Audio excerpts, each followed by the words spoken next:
మిత్రులందరికీ నమస్కారం. పులి కన్ను వైడ్ ఐ ఛానల్లోకి మీ అందరికీ స్వాగతం.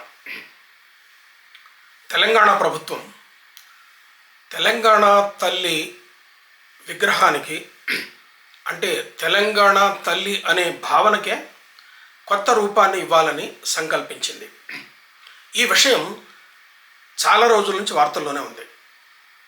కొత్త ప్రభుత్వం రేవంత్ రెడ్డి గారి ప్రభుత్వం అధికారంలోకి వచ్చిన కొద్ది రోజులకే ఆయన స్టేట్ నేమ్ టీఎస్ని టీజీగా మార్చాలని, అట్లాగే తెలంగాణ అధికారిక చిహ్నం ఎంబ్లంని రాచరిక చిహ్నాలు లేకుండా మార్చాలని, అలాగే తెలంగాణ తల్లి రూపాన్ని మార్చి ఒక దేవతలాగా కాకుండా తెలంగాణలో ఉండే సాధారణ మహిళలాగా, ఒక శ్రామిక మహిళలాగా కనపడేలాగా చేయాలని చెప్పి వారు ప్రతిపాదించారు. అధికారికంగా టీఎస్ అన్నది టీజీగా మారింది. దీన్ని నేను సమర్థిస్తూ ఒక వ్యాసం కూడా రాశాను. అట్లాగే స్టేట్ చిహ్నాలని, స్టేట్ ఎంబ్లమ్ని, స్టేట్ మదర్ గాడెస్ని, స్టేట్ సాంగ్ని, వీటన్నిటిని కూడా మనము ఇన్సిగ్నియా, స్టేట్ ఇన్సిగ్నియా అంటాం. స్టేట్ ఇన్సిగ్నియాని దేన్ని మార్చవచ్చు, దేన్ని మార్చకూడదు, ఎందుకు మార్చాలి, ఈ విషయం ఒక చర్చ ఇంతకుముందు జరిగింది. ఒక వ్యాసం కూడా నేను రాసి ఉన్నాను. ఇప్పుడు తెలంగాణ తల్లికి కొత్త రూపం వచ్చింది. కొత్త రూపం అంటే ఇది ఒక సాధారణ మహిళలాగా ఉండాలని చెప్పి రాష్ట్రం తలపెట్టింది. ఆ రూపకల్పన విగ్రహాన్ని, దాని బొమ్మని రిలీజ్ చేశారు. రేపు అంటే డిసెంబర్ 9వ తారీఖున తెలంగాణ తల్లి విగ్రహం తెలంగాణ సెక్రటేరియట్ ముందు దాన్ని ఆవిష్కరించబోతున్నారు. ఈ సందర్భంగా కొన్ని ఆలోచనలు మనం చేయాల్సినటువంటి అవసరం ఉన్నది. అయితే పాత రూపం ఒక దేవతలాగా, ఒక కిరీటంతో, అట్లాగే దేవతకు సంబంధించిన వస్త్రధారణతోటి, అలంకారాలతోటి, నగలతోటి కనపడుతుంది. కిరీటం ఉంటుంది. అట్లాగే ఒక చేతిలో బతుకమ్మ పూల పళ్ళెం, మరొక చేతిలో ధాన్యపు కంకులు మనకి కనిపిస్తాయి. ఇది తెలంగాణ సంస్కృతిని ఉట్టిపడేటట్లుగా ఒక పక్క బతుకమ్మని, ఇంకొక పక్క తెలంగాణకు చెందినటువంటి కడియాలు వగైరా ఆభరణాలని, ఇంకొక పక్క తెలంగాణలో పండిన పంటలకు చిహ్నంగా ఆయా కంకులను తెలంగాణ తల్లి పట్టుకొని కనిపిస్తుంటుంది. దీని రూపకల్పన వెనుక చాలామంది పనిచేశారు. రూపశిల్పి ఒక ఆయన పనిచేశాడు. అట్లాగే పిఎస్ రాములు లాంటి మేధావులు కొంతమంది ఆలోచనలు ఇచ్చారు. ఇది రాజకీయాలకు అతీతంగానే దీని రూపకల్పన జరిగింది. ఆ రోజుల్లో కూడా దీని మీద చర్చ జరిగింది. అయితే రేవంత్ రెడ్డి గారు రాగానే ఈ దేవతలాగా ఎందుకు తెలంగాణ సాధారణ మహిళలాగా చేద్దామన్నారు. అదే రకంగా ఇప్పుడు వచ్చింది. అయితే ఈ మార్పు వల్ల ప్రభుత్వం రేవంత్ రెడ్డి గారి ప్రభుత్వం కానీ ఏ ప్రయోజనాన్ని ఆశిస్తూ ఉన్నది అంటే రాచరిక చిహ్నంలాగా, ఒక దేవతలాగా కనపడకుండా ఉండాలనేనా? అయితే మనం ఒక్కళ్ళే కాదు. ఇప్పుడు భారతమాత అన్నదాన్ని ఒక కాన్సెప్ట్గా పెట్టుకున్నప్పుడు భారతమాతని శక్తి దేవతగానే రూపకల్పన చేశారు. మీకు సింహవాహినిలాగా, కాళికాదేవిలాగా మనకు కనపడుతుంది. ఈ రూపం ఎప్పటి నుంచో మనకి జాతీయ స్థాయిలో అది కొనసాగుతూ వస్తూ ఉన్నది.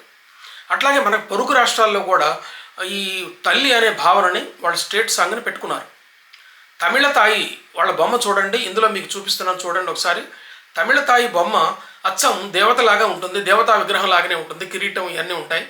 అట్లాగే ఒక దేవతా విగ్రహానికి పైన మకర తోరణం ఎలా ఉంటుందో అలాంటి మకర తోరణం కూడా వాళ్ళు పెట్టారు. అట్లాగే తమిళ తాయి లాగానే కర్ణాటక మాతే అని చెప్పి వాళ్ళు కూడా ఒక దేవతలాగా దాని రూపకల్పన చేసుకున్నారు.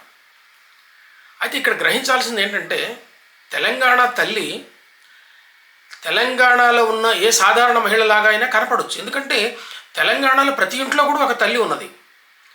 అయితే ప్రతి ఇంట్లో ఉన్న ఒక తల్లిలాగానే తెలంగాణ తల్లిని, రాష్ట్రమాతని అలాగా ఊహించుకోవచ్చు, అందులో తప్పేం లేదు.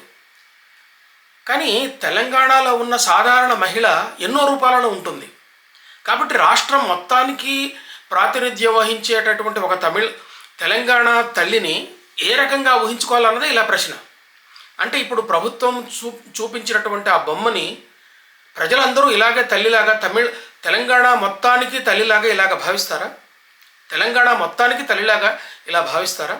ఇప్పటిదాకా ప్రజలందరి మనసులో ఉన్నటువంటి తెలంగాణ తల్లి రూపం ఏమైపోతుంది అంటే తెలంగాణ తల్లి విగ్రహాలు తెలంగాణలో ఉన్న ఎన్నో పట్టణాల్లో, పల్లెటూళ్ళలో ఇవి ఉన్నాయి.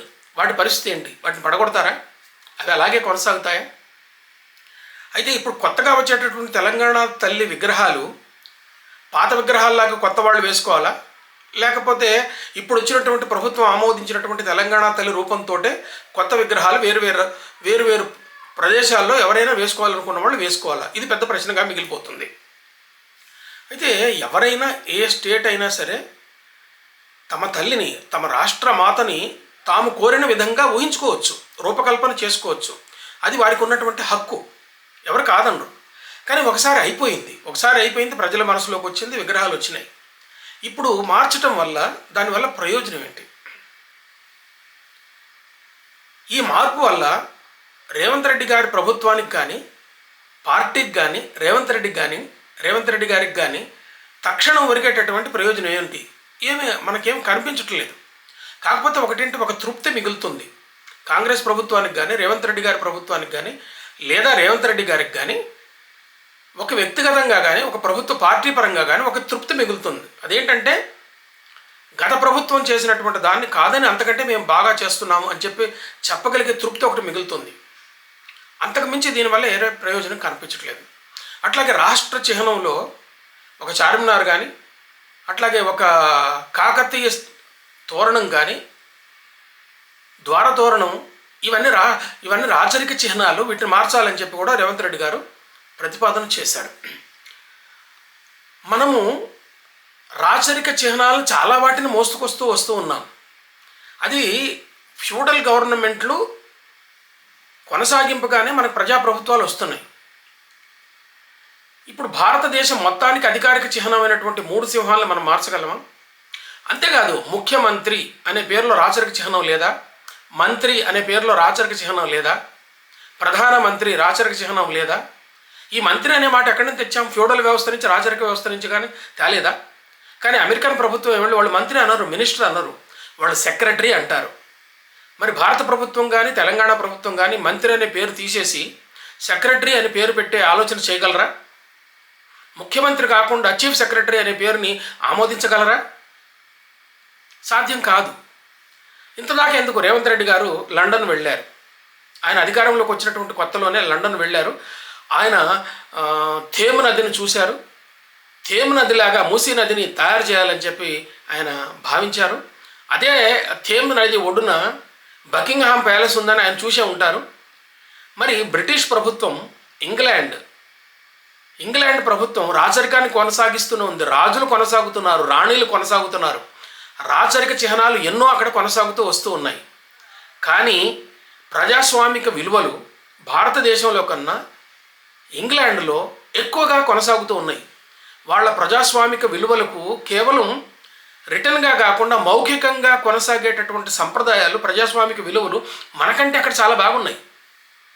అంటే రాచరిక చిహ్నాలు కొనసాగినంత మాత్రాన అది ప్రజాస్వామ్యానికి వ్యతిరేకం అని అనుకోవాల్సినటువంటి అవసరం లేదు.